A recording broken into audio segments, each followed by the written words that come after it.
Sintoniza su programa musical Cantemos Nuestra Historia, en la voz del cantautor venezolano Ali Primera. Todos los viernes a partir de las 9 de la noche, animado y reflexionado por el padre Rutilio Sánchez. Radio Maya Visión, comunicación total.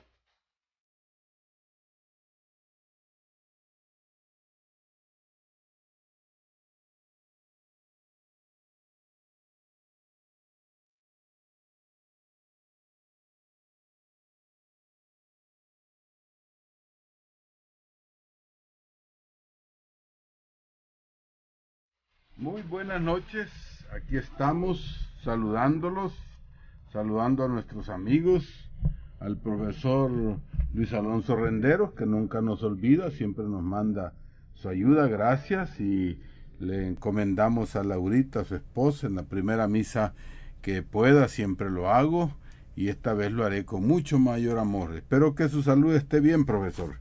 Y también a la niña refugio y a todas las personas mayores que siempre nos escuchan. Gracias por esperar esta hora. ¿Cómo están ustedes? Ahora es viernes ya de febrero 19. ¡Qué barbaridad! ¿Cómo se pasa el tiempo? Bien, como todos los viernes, aquí estamos. Para provocarles y para provocarnos sobre nuestra historia.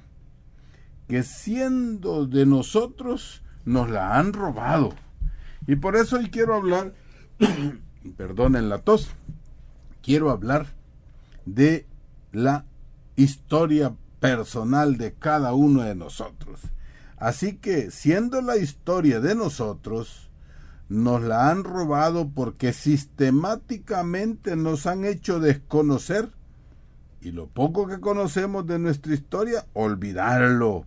Tiene la clase superior, la clase dominante, tiene sus métodos, tiene mucha experiencia. Si a Cristo el gran maestro dijo, el diablo es muy viejo, el diablo es muy sabio, y no crean que por ser diablo y por ser malo no tiene sabiduría. Claro que el diablo tiene sabiduría. Y así es, los hijos de las tinieblas son más astutos que los hijos de la luz. Y el Dios del dinero, dijo, tiene tanto poder a veces que parece como que si venciera al Padre. Palabras de nuestro Señor Jesucristo. Bueno, así que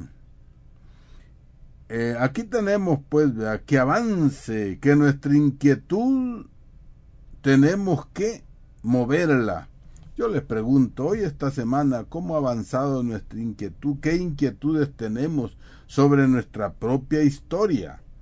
Porque a veces hay temas que son así como escondidos, pero hay que tratarlos. La historia es una cosa muy, muy importante. Probablemente ni siquiera nos provoca una exigencia de conocer la historia de la propia familia. Igual que nuestros padres y nuestros abuelos tampoco le vieron la importancia de conocer la historia familiar. Y por allí ya encontramos en eso de no conocer la historia familiar una gran deficiencia. Y por eso, hoy, esta noche, quiero invitarlos, quiero provocarles, pónganme atención, quiero provocarles a reflexionar sobre la historia personal. Así que, si quieren agarren papel y lápiz, si no pónganme atención, porque voy a tratar de hacer un ejercicio con ustedes. Así que vamos a hacer desde estos micrófonos algo muy importante que quizá ya lo hayan hecho, pero hoy quiero provocarlo yo. Empecémonos todos, ustedes que me están escuchando, por preguntar cómo se llaman nuestros padres. Parece ridículo, ¿verdad? Pero hay algunos que somos hijos de madres solteras que a veces, pues sí, ahí tenemos la dificultad. Veamos pues, ¿verdad?, que cuáles son los padres de los nombres de nuestros papás. Y ahí viene, ¿de dónde son nuestros papás? La mamá, ¿de dónde es? El papá, ¿de dónde es? Posiblemente, más seguro que tengamos madre y no tengamos padre. Pero bueno, ahí vamos. La historia del pueblo es así. ¿De dónde son? ¿Dónde nacieron? Y aquí viene ya la primera división. Probablemente mi papá nació en un lugar y mi mamá nació en otro y se conocieron en otro lugar. Así que ya tenemos 3 lugares, el que nació mi papá, el que nació mi mamá y donde se conocieron, y probablemente sale un 4º lugar, donde nací yo.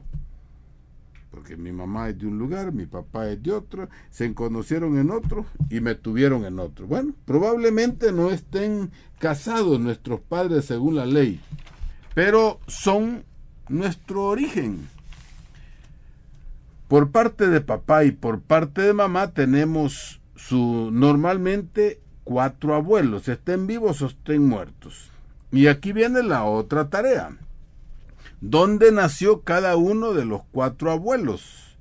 Por parte de mamá, ¿dónde nacieron esos papás de mi mamá? Y allí seguimos lo mismo que le aplicamos a nuestros padres, le aplicamos a los abuelos. Nacieron en diferente lugar, se conocieron en diferente lugar y hasta se casaron en otro lugar y vivieron en otro lugar. Porque es bastante común que los abuelos nacieron en lugares diferentes. Y quizá no sepamos dónde y cómo nacieron, y que probablemente la mayoría de nosotros no sabemos la fecha de nacimientos o cumpleaños de nuestros antepasados. Ya tenemos varias debilidades. Estoy tratando de decir cuál sería la historia personal de nosotros, de la familia de nosotros. Y si nos preguntamos por los bisabuelos, ya no son 4, ya son 8. Aquí empieza a perderse la historia familiar. Quizá probablemente conozcamos algunos bisabuelos. Primero, porque vivimos en otro lugar. Estoy hablando de la mayoría. No quiero decir que en algún caso de ustedes no tengan claro todo esto, pero hablo de las mayorías. Ya tenemos el problema con los bisabuelos, o sea, los papás de mis papás o de mis mamás. Y aquí viene ya el problema, que en la mayoría de los casos no los conocemos y no tuvimos tiempo de preguntarles y no tenemos el tiempo de recordar dónde nacieron mis bisabuelos. ¿Quiénes eran los papás de ellos? ¿Cómo se conocieron? Porque en la mayoría de los casos ahí topamos, allí llegamos, porque si los bisabuelos son 8, los tatarabuelos ya son 16 y casi nunca llegamos a conocer los tatarabuelos. Sabemos del papá, sabemos de la mamá, sabemos del abuelo, sabemos del bisabuelo, pero el tatarabuelo ya se pierde en la historia. Y quería yo, y quiero provocar en esto, ¿verdad?, es que muchos llegamos hasta los bisabuelos y casi nunca llegamos a los tatarabuelos. Sería bueno que siguiéramos la historia hasta dónde llegamos. Y repito, hablo de la mayoría. Puede ser que algunos ya tengamos apuntado quiénes son nuestros antepasados. Porque quiero hacer hincapié con este ejercicio que los he llevado, que por desconocer la historia familiar, que es lo más cercano, lo más íntimo que podamos tener, si no, imagínense qué otra historia podemos poseer propia de nosotros. Pues la historia de la sangre, pero no la conocemos en la mayoría de los casos, siendo íntima y siendo propia.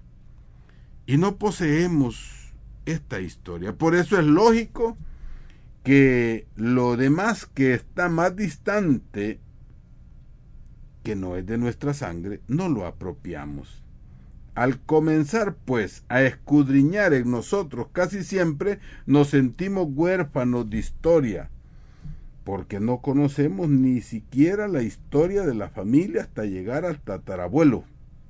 Por lo tanto, si no conocemos la historia de nuestros antepasados, no tenemos motivos para buscar más allá, o rascar en los años, más allá de los antepasados. A veces vivimos hasta de historias prestadas porque no sabemos quiénes somos en la sangre, en la familia. Y casi siempre descubrimos que venimos de lugares diferentes. Casi nos paseamos, en nuestros antepasados se pasean el territorio nacional. Por ejemplo, yo conozco el caso de un señor que es de La Unión, está casada con una de Santana, se casaron aquí en San Salvador o aquí se conocieron, pero como no había trabajo, fueron a vivir ahí por Olocuilta. Entonces los muchachos ya nacieron en Olocuilta y hoy que están creciendo están ya pensando en regresar a San Salvador a venir a trabajar. Entonces no hay arraigo. Esos 16 tatarabuelos nacieron dispersos también. Y en la mayoría de los casos, las familias, populares o no, hemos perdido el apellido de los papás. Porque ustedes saben que la familia es el apellido del papá que se pone cuando es hijo nacido bajo matrimonio. No digo hijo legítimo, porque todos somos hijos legítimos, todos. Que no están casados es otra cosa, pero cuando están casados no se pierde el apellido del papá. Pero cuando son hijos que no han logrado el matrimonio, tienen el apellido de la mamá. Y así se han ido perdiendo los apellidos que se llaman familiares. Porque fíjense que antes, hace unos 30, 40 años, los que nacieron 30, 40 años, tenemos eso, 30, 40 años. Aún en ese tiempo la sociedad era bastante religiosa y exigía matrimonio. Pero a pesar de que se exigía matrimonio, la cantidad de madres solteras, o de hijos sin padre, o de padres irresponsables, ha sido grande. Por eso, si tenemos la historia familiar un poco, digamos, descuidada, por ahí podemos llegar a la conclusión que no solo por la historia del apellido, sino también por el lugar de origen, no tenemos mayor arraigo o mayor amor al lugar de vivienda. Porque sea ya nosotros o nuestros padres, se fueron a vivir donde había trabajo y buscando sobrevivir, se pasearon el país y posiblemente hay matrimonios donde hay trabajo en Zacatecoluca, ahí nació el primer hijo. Después se trasladaron a San Miguel y ahí nació el siguiente hijo. Y por casualidad o por lo que sea, se vinieron a trabajar a Santana, ahí nació el tercer hijo. En cada gran ciudad donde han vivido, por la oscilación de los empleos y de los trabajos, los hijos son de diferentes lugares. Bueno, no sé qué pensarán ustedes. Estoy tratando de hacer un ejercicio de encontrarnos y provocar nuestra historia, porque nuestros padres y nosotros mismos vamos donde hay trabajo en este país. Y así los hijos fueron quedando en diferentes lugares. Por eso cuando abramos los micrófonos nos alegraríamos que hablemos de la orfandad que tenemos, que no tenemos una historia familiar completa. Y si lo íntimo de nuestra historia familiar no nos ha provocado, probablemente con facilidad nos manipulan. Y así con la historia propia sucede también porque el pueblo salvadoreño, y no digamos también centroamericanos, pero más los salvadoreños, nos cuesta arraigar. Casi nunca la historia personal está afianzada en un solo lugar, en un lugar determinado. ¿Por qué? Y es un poco doloroso decirlo, si la historia sanguínea es desconocida o poco apreciada, lo mismo nos sucede con el lugar de vivienda. No le tenemos profundo arraigo, porque no conocemos la historia, porque llegamos de avecindados, porque llegamos por puro trabajo y de paso, pues ahí se pegó un hijo y ahí se quedó. El caso de la mayoría de las grandes ciudades, y digamos en concreto San Salvador. La mayoría de los que vivimos en San Salvador no somos originarios de San Salvador, vivimos de los pueblos y por eso posiblemente somos manipulables, porque al no tener arraigo en el lugar de vivienda, porque acabamos de llegar hace 5, 15 años, o porque no sabemos de dónde eran nuestros padres, lo mismo nos da ir a Santana que a San Miguel, es fácil que nos roben la historia. O algunos de nosotros, hasta dije antes, nos apropiamos de historias que propiamente no son de nosotros. Por eso yo les invito que lo poco que podamos recuperar de nuestra historia familiar, recuperémosla. Y también influyamos en nuestros hijos para que nos interesamos interesemos en el valor de la historia, empezando por la familiar. Algo le tenemos que heredar. Heredemos ese derecho a conocer la historia familiar, porque así comenzaremos a ver qué importante es la historia comunitaria, la historia lugareña, y así tal vez podamos entender por qué la historia nacional es muy importante, para que tengamos un juicio de esta historia de engaños con la que nos han manipulado. Porque hoy, a propósito de lo que he propuesto sobre la historia familiar, hablemos un poco, y repito, hablemos un poquito, solo con fechas, porque la cosa del tiempo del programa es así. Vamos a hablar de dos hombres de la historia que nos mencionan mucho, porque como esta es una provocación de historia, ¿verdad? Vamos a hablar de dos hombres de la historia salvadoreña. A ver qué conocemos de esta historia. Primero, de la República Federal de Centroamérica. El primero, que después de el año 1821, en que fue la independencia, porque en 1911 fue el primer grito. En 1921 fue ya la cosa más seria. Ahí nace un hombre que se llama Francisco Morazán. Y después voy a terminar en Anastasio Aquino. Después en otros programas hablaremos de lo que yo conozco y conviví con Monseñor Romero, una historia no escrita, pero vamos a hablar. La República Federal de Centroamérica.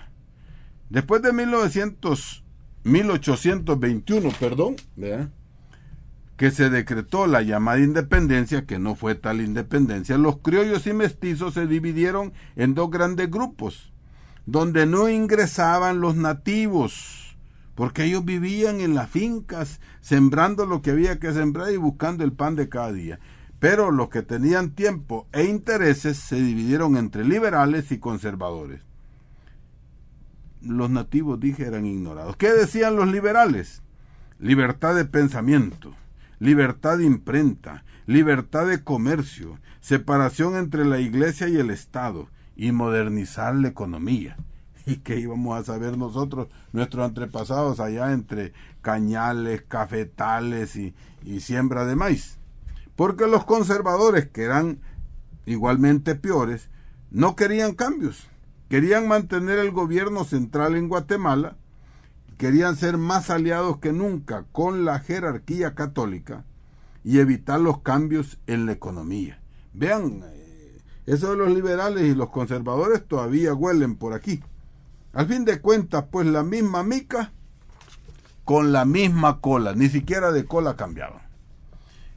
Por eso, si la independencia llamada fue en 1821, el 22 de noviembre de 1824 se promulgó la Constitución de la República Federal de Centroamérica en un intento por mantener a Centroamérica unida. A los criollos, a unos no les convenía que se separaran las 5 repúblicas, que se mantuviera el virreinato que de Guatemala se ordenaba, y otros decían no, preferimos separarnos. El primer presidente de la federación fue el salvadoreño Manuel José Arce. Imagínense, que intentó unir a liberales y conservadores, pero no pudo. Es como batir el agua para que se une el agua con el aceite. Mientras está batido no se distingue, pero calmado ya la cosa cambia. Quien más luchó por la unidad de Centroamérica fue un hondureño llamado Francisco Morazán, que de paso se dice que ha estado enterrado aquí. Francisco Morazán fue elegido 2 veces presidente de la Federación. En 1821 fue la llamada independencia. El 24 se promulgó la Constitución. De ahí vino Manuel Arce y fue presidente, pero lo votaron. Ya saben cómo andan las cosas, porque entre los ricos hay pleitos, nada más que como no se deben de meter los pobres, porque nos dan el leñazo, tanto conservadores como liberales. Vino Francisco Morazán en 1830 y 1834, fue la primera vez. La segunda vez fue en 1835 y 1839. Entre el 32 y el 33, cuando Morazán era presidente centroamericano, hubo en El Salvador, por casualidad, un presidente de apellido Prado. Fue cuando se levantó Anastasio Aquino. Francisco Morazán era liberal y luchó contra los conservadores, quienes derrotó en varias ocasiones. Francisco Morazán realizó la primera reforma liberal en toda Centroamérica. ¿Y qué fue lo que hizo? Fíjense, promulgó libertad de culto, promulgó la ley del divorcio, convirtió los conventos de curas y monjas en prisiones modelo para los planteles. Esa es una cuestión que tenemos que estudiar, cómo es que los sacerdotes y monjas, siendo del régimen español, se prestaban para muchas cosas, igual parecido que ahora, ¿verdad? Y fomentó y democratizó la enseñanza, quiso llegar a los campesinos, abolió los diezmos y primicias con la iglesia, que la iglesia acosaba al pueblo.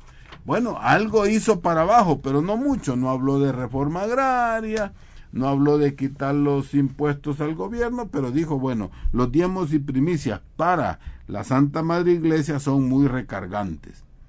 El ideal que tenía Morazán de mantener unida Centroamérica no fue posible por estas causas breves. Estoy leyendo la historia del Libro de Maíz.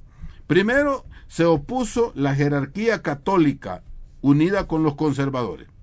Segundo, hubo una epidemia de cólera en ese tiempo porque no había salud para el pueblo y se murió mucha gente. También se murieron criollos, murieron hijos de españoles también. Las enfermedades llegan para todos. Por supuesto, mueren más los pobres.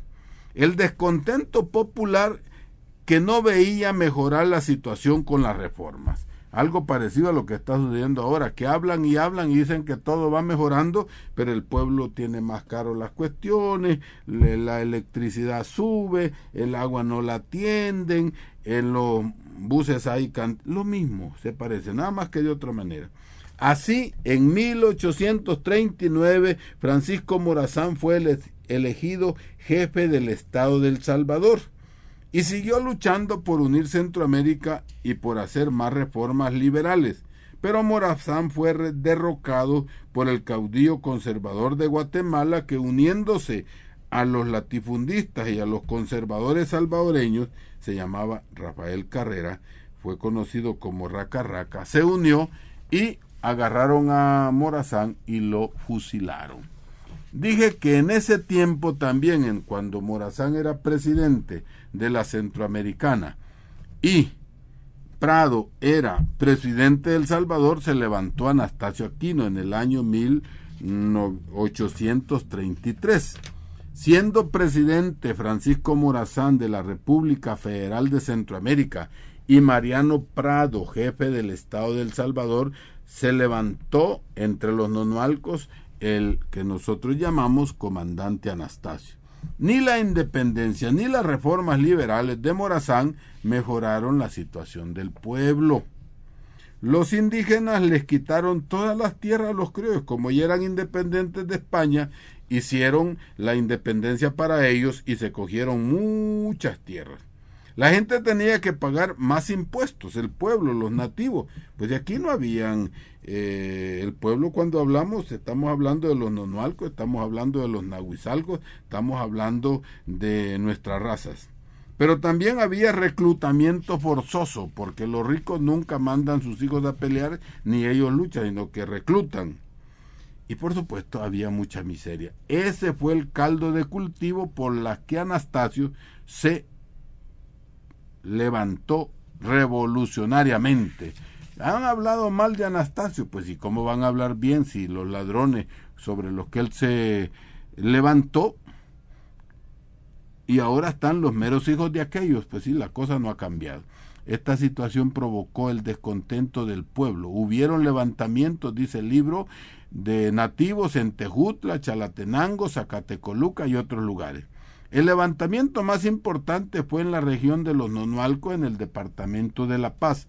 Este levantamiento fue dirigido por Anastasio Aquino, que se convirtió en comandante y rey de los nonualcos, el corazón rebelde de la patria. Anastasio Aquino organizó y armó a los nonualcos, quitándole armas al mismo ejército, porque lo derrotó varias veces. Se tomaron San Vicente, Tepetitán, Zacatecoluca, toda la parte de La Paz y San Vicente. El jefe de Estado, Mariano Prado, se fue huyendo del país, como siempre, pero fue a Guatemala y allá consiguió con sus cheros raca más armas para volver. Los nativos de esta zona gozaban de bastante autonomía y eran reacios a asimilar la cultura de los españoles, pues es lo más normal. Yo quiero ser nativo, pues voy a querer mi cultura, pero aquí hemos sido inculturados. Hoy, pues, cuando vamos a los Estados Unidos ya volvemos hablando en gringo casi.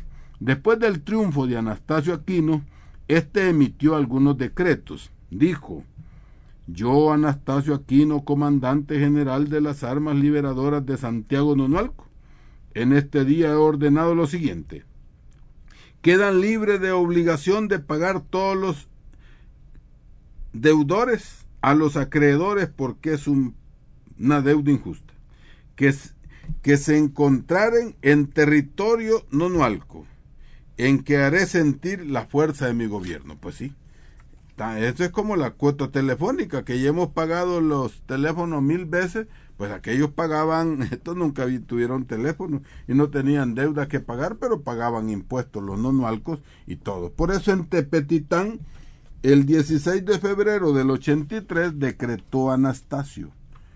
Dije haciendo una historia rápida, porque quiero referirme después también a la historia actual. Anastasio Aquino, comandante general de las armas liberadoras de Santiago Nonualco, en este día he acordado imponer las penas a los delitos que se cometan en las... Y estos son los siguientes, dice el decreto de Tepetitán. El que matare pagará una vida por otra, clarito. El que hiera se le cortará la mano, clarito. El que atropellara a las autoridades civiles y jefes militares será castigado con 10 años de obras públicas. Estaba hablando del respeto a su ley. Los que atropellaren a las mujeres casadas y recogidas serán castigados conforme a la ley, porque entonces habían tantos huérfanos, o los españoles o mestizos, y los criollos dejaban tantos hijos regados que había que respetar a las mujeres. Anastasio lo pidió así. El que robare tendrá pena de cortarle la mano la primera vez. Y por eso es que le aplicó a muchos latifundistas la pena de muerte, porque esos no habían robado una vez, habían robado varias. Los que fabriquen licores sufrirán multa de 5 pesos por primera vez y la segunda la de 10. Porque pues sí, siempre nos han entusiasmado a que consumamos mucho alcohol. Pero el gobierno de Prado, que fue huyendo a Guatemala, apoyado por criollos y mestizos chapines, rehizo una fuerza, trajo apoyo guatemaltecos y derrotó a los nonualcos. Dicen, abreviando la historia, que el comandante Anastasio Aquino fue traicionado por un sacerdote que se le hizo chero y después lo traicionó. Anastasio Aquino fue asesinado agarrado en traición, y anduvieron paseando su cabeza clavada en una estaca larga desde Zacatecoluca a San Salvador para escarnio de los personajes. Imagínense parte de la historia. Yo les invito a que también averigüen. Es muy poco lo que se ha escrito, porque es importante que analicemos cómo se nos han presentado la historia de estos dos personajes. Según el pensamiento, todo ha sido de la clase que se apoderó de las riquezas. Probablemente por la clase que se apoderó de la riqueza más cercano a Francisco Morazán, algo más nos han presentado de Francisco Morazán, porque era más o menos militar, porque era más o menos de la capa social, porque tenía otra manera de luchar. Nos dicen un poco más. A veces van a la estatua ahí de Francisco Morazán y le entregan un homenaje llevando una corona, pero hasta allí. Pero del comandante Anastasio Aquino, el nonualco, nunca la clase gobernante le ha hecho ni le hará un homenaje. Se sentirán rebajados porque han dicho que Anastasio era malo porque agarró la corona de San José ahí en el Templo del Pilar en San Vicente. Bueno, cosas que se han dicho. Algo más habrán oído ustedes. Al contrario, pues han desfigurado a Anastasio, su historia, lo han ocultado, lo presentaron como un bandolero, todo lo han hecho para que el pueblo no tenga ni recupere su historia ni su ejemplo. Bueno, pues tales ejemplos, si los seguimos, probablemente la clase poderosa se asustaría, porque no es bueno que nos convertamos ni en Anastasios, ni tampoco es conveniente que nos convirtamos en Franciscos Morazanes. Bueno, aún en este tiempo. Y a propósito de la historia, antes de abrir los micrófonos, quisiera recordarles que tomen en nota que este mes hay conmemoraciones que no nos podemos olvidar. La primera inmediata que venimos es la 27 de febrero. Estaremos en Tenango, en el cantón Tenango, junto con el cantón Guadalupe, por el arenal del río Quesalapa, caminando de Suchitoto hacia el oriente. Allí masacraron a 250 campesinos el 27 de febrero de 1983. Yo vi la Fuerza Armada hondureña allí y vi los batallones genocidas ensayándose con una población que no tenía armas ni le respondía. Yo soy testigo de eso. Gracias a Dios el Señor me salvó y estoy vivo. Pero también no te olvidemos el 28 de febrero. Nosotros vamos a estar sábado 27, pero el mismo día coincide con la masacre del 27 de febrero de 500 personas en la Plaza Libertad, el año 1977. Por eso es el nombre de las ligas populares 28 de febrero, recordando esa gran masacre. Hay mucha historia de que hablar, ustedes la conocen. Bueno, no digo todos, pero algo se va olvidando. Tenemos que recuperar esa historia. También les hablamos a los de San Miguel, que no olviden que en el año 81, este día 28, fue asesinado también 14 estudiantes en el Instituto Isidro Menéndez en la ciudad de San Miguel. Importante, sanmigueleños, no se olviden. Y por supuesto el 14 de marzo, voy dando saltitos de chacuatete porque todos los días ha habido asesinatos del pueblo. El 12 de marzo de 1977, a eso de las 5 de la tarde, asesinó un escuadrón de la Policía Nacional al padre Rutilio Grande, que iba hacia el Painal a celebrar misa, acompañado de su sacristán Manuel Solórzano y su acólito Rutilio Lemus, un niño pues de 12 años. Fueron masacrados los tres. Allá hay mucha historia que contar y esperamos que el 12 de marzo nos encontremos a las 8 de la mañana en el Parque de Aguilares para caminar hasta, pasando por el monumento al Padre Grande, hasta la iglesia del Painal. Esperamos pues que la vicaría y los cristianos y no cristianos, católicos y no católicos, toda la iglesia, porque nosotros somos una sola iglesia. Tenemos varios nombres, pero la iglesia es única nada más, porque Cristo no vino a formar iglesias, vino a hablar del reino. Y no habló de religión, habló de política el Señor Jesús. Bueno, ahí nos vemos el 12 de marzo. Pero no olvidar que el 14 de marzo, en 1983, se asesinó también en Guazapa, en la Bermuda, a la compañera abogado Marianela García Villa, en la Bermuda, el 14 de marzo, en la madrugada de aquel 14, se encontraron ahí con el batallón Atlacatl. Historia en que Dios me permitió estar muy cercano también. Tengo muchas cosas que contar. Un día escribiremos algún libro. Para cuando esté viejo y no tenga de qué vivir, pues contaremos estas historias. Para mientras, les provoco a ustedes que recuperemos eso. Hay un libro escrito ya sobre Marianela García Villa, varios. Así que el 14 de marzo los de la Bermuda estarán ahí conmemorando también el asesinato y la masacre de más de 30 personas que murieron con Marianela García Villa, allí en el cantón La Bermuda, frente a la Casona que se llama.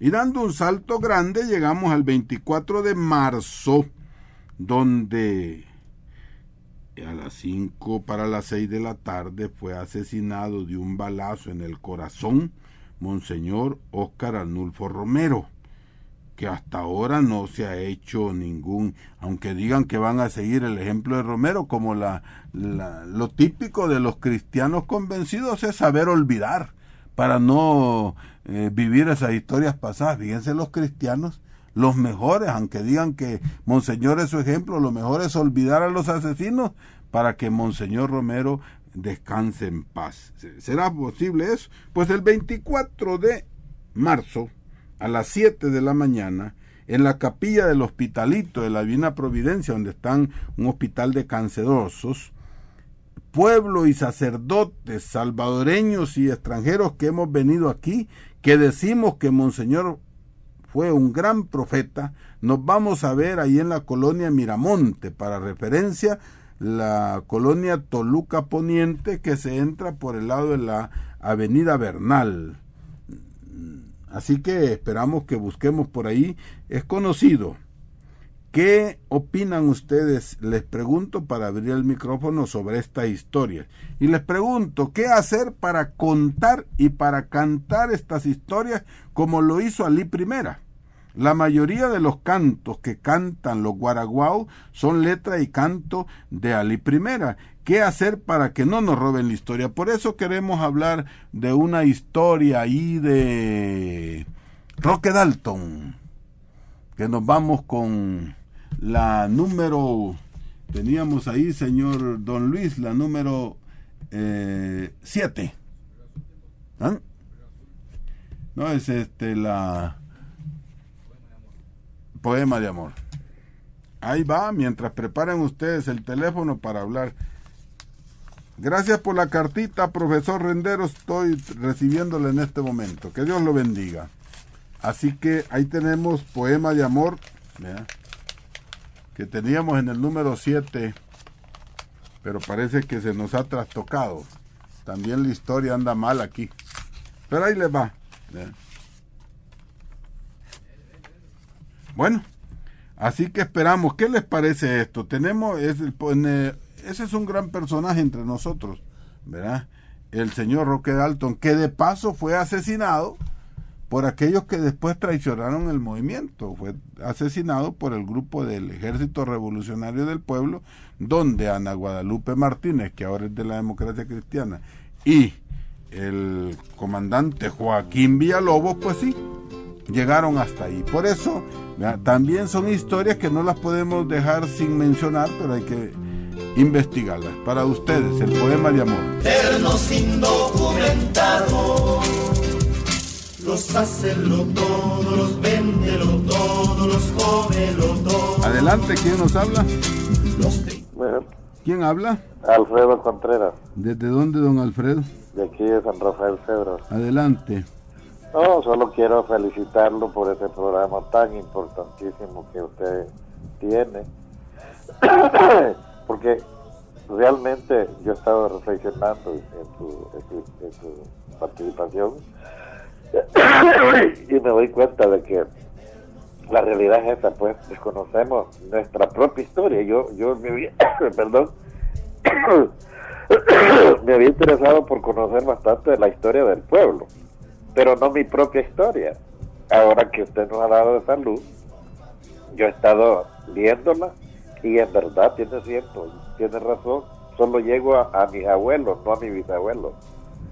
¿Y los tatarabuelos? Bien, y peor todavía. Eso, Entonces, así es. A mí me sucede igual, ¿verdad? Yo llego un poquito a mis abuelos y alguno que otro nombre de los bisabuelos. Ya los tatarabuelos pues andan volando. Pues sí me pasa a mí.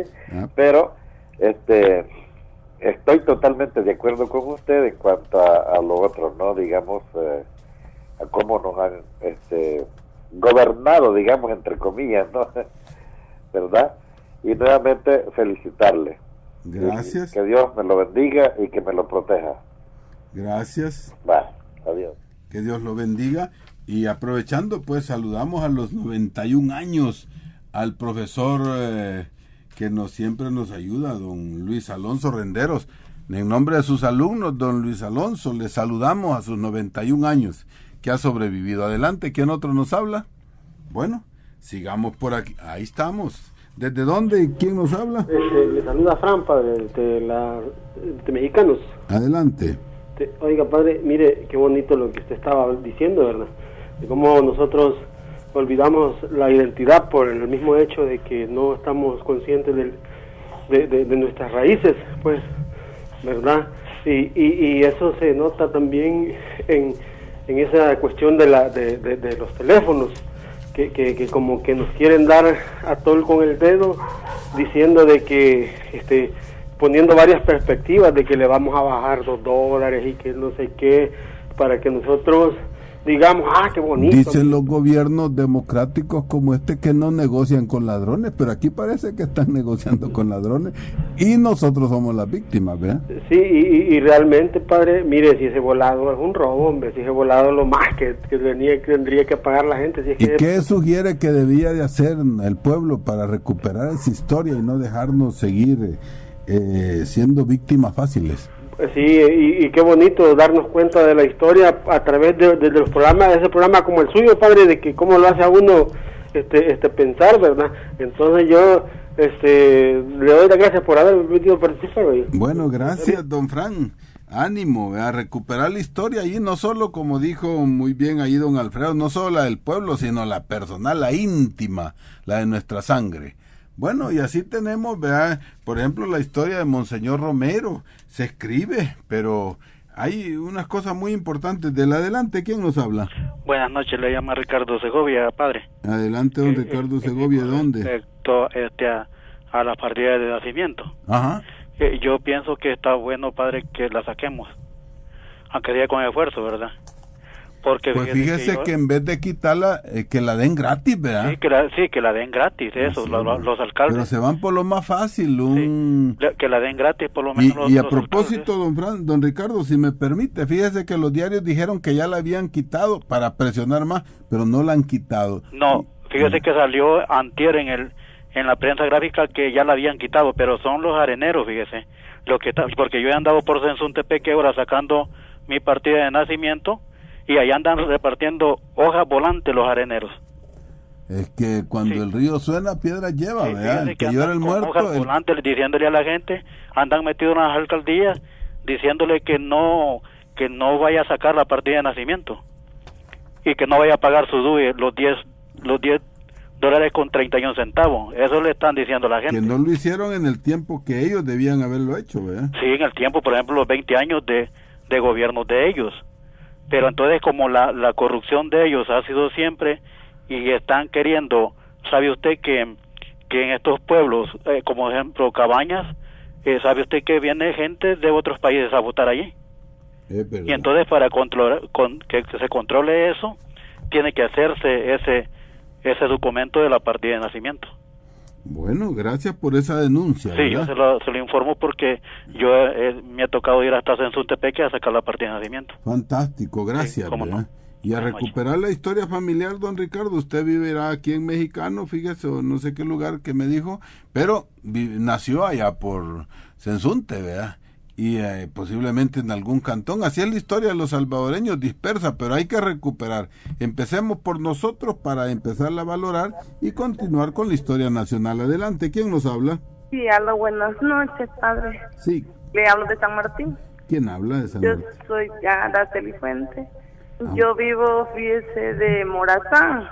Y la partida de nacimiento está allá en San Simón, departamento de Morazán. Y a mí cuando yo voy se me van como $40 solo para ir a sacarla. Y yo quisiera que si el presidente ha dicho que no saque la partida de nacimiento, está bien, porque uno de pobre no puede pagar $40 para ir a gastar y sacar la partida de nacimiento. A mí me agradeciera y me daría mucho gusto que no la exijan, mucho más cuando uno es bien lejos y le cuesta. Y hoy en la pobreza que vivimos no podemos gastar tanto dinero. Yo soy una mujer sola y no tengo un recurso para poder ir tan lejos, ir a sacar la partida de nacimiento. Gracias, Padre. Bueno, gracias. Que Dios lo bendiga. Y aceptamos ese reto. Yo creo que ahora hay medios suficientes y antes existiría, por lo menos en las parroquias, uno le escribía cuando el que llegaba para casarse es pobre, uno le escribe al otro párroco y el otro párroco le manda por correo a uno en la parroquia la partida de bautismo, la fe de bautismo de quien no puede pagar. Sería interesante con todos los medios que hay que el gobierno, porque la partida tiene un requisito importante, por lo que dijo el anterior, que hay hermanos que vienen de otro país que se les dio el DUI, además de fraudulento, se les dio gratis. Sería bueno de crear, ahora que pues sí tenemos un periodista de presidente, muy bien sabe, que esas partidas le puedan llegar por correo a su misma casa, ¿verdad? Y de esa manera evita usted esos $40. Ahora que tenemos la ciencia y otras posibilidades, hay que hacerlo. Adelante, ¿quién otro habla? ¿Se nos cortó? Perdone que me tardé hablando, pero ahí tenemos la última llamadita. ¿Quién nos habla? Aló, buenas noches. ¿Sí? ¿Quién habla? Estoy hablando acá de Santa Tecla. Adelante, Santa Tecla. Oiga, mejor quisiera hacer dos cosas. Adelante. Y recalcando la cuestión de las partidas. Sí. Que sea un sacrificio que va a hacer porque que se pague por sacar la partida, pero es necesaria. Porque en el periodo de las elecciones, el Tribunal Supremo Electoral documentó de DUI a hondureños y nicaragüenses. Y hoy, si esa gente no tiene como no tienen la partida, no van a poder sacar DUI. Entonces, por eso mi llamado es para el pueblo, para que entienda que lo mejor es tener esa partida y que se pague. Ahora, lo que se puede hacer, tal vez el gobierno, a través de la asamblea, hacer un decreto que la partida que sea exclusiva para sacar el DUI, que no se cobre. Podría ser eso otra cosa, ¿va? O que la trasladen de alcaldía de frente a frente, por decir algo, ¿verdad? Correcto. Hay medios ahora como para poderlas enviar. Correcto. Y la otra, padre, haciendo un poquito de historia, como dice, yo tuve la oportunidad de estar en esa masacre que se dio en el Parque Libertad en el 77 y vi pues cómo murió bastante gente, y gracias a Dios pues yo fui uno de los que me salvé ahí, ¿verdad? Pero sí murió bastante gente y me duele de que, bueno, pasé toda la noche por ahí, iba con otra gente que estaba baleado el brazo, y el siguiente día los diarios que circulaban, los que tienen mayor circulación, diciendo descaradamente que pura agua habían desalojado a esa gente. Entonces pues quería hacer un poquito de eso, de historia, de cómo fue esa masacre, que asesinaron a bastante gente, porque en vez de desalojarnos de un solo, alguien de los que estaba ahí dijo que primero se cantara el himno nacional, mientras ellos estaban dando 10 minutos para que desalojara. Entonces el tiempo iba corriendo y yo tuve la oportunidad de ingresar a la iglesia del Rosario, y después de ahí nos sacaron con bombas, con gases lacrimógenos. Entonces, y logré quedarme en un hospedaje, porque la gente que se iba y bajaba por el río al otro lado los estaban esperando en unos camiones, y ahí se lo llevaban, y toda esa gente desapareció. Entonces quería contar un poquito de historia. Gracias, hermano. Hay que hagamos el esfuercito. Yo también prometo hacer lo que me llamó ahí un hermano Julio diciéndome que haga algo. Bueno, vamos a despedirnos porque ya nos pasamos el tiempo, y ahí tenemos que no basta rezar, porque algunos creen que con rezar es suficiente y no basta rezar. Así nos canta Ali Primera. Así nos canta Ali Primera. Así nos canta Ali Primera.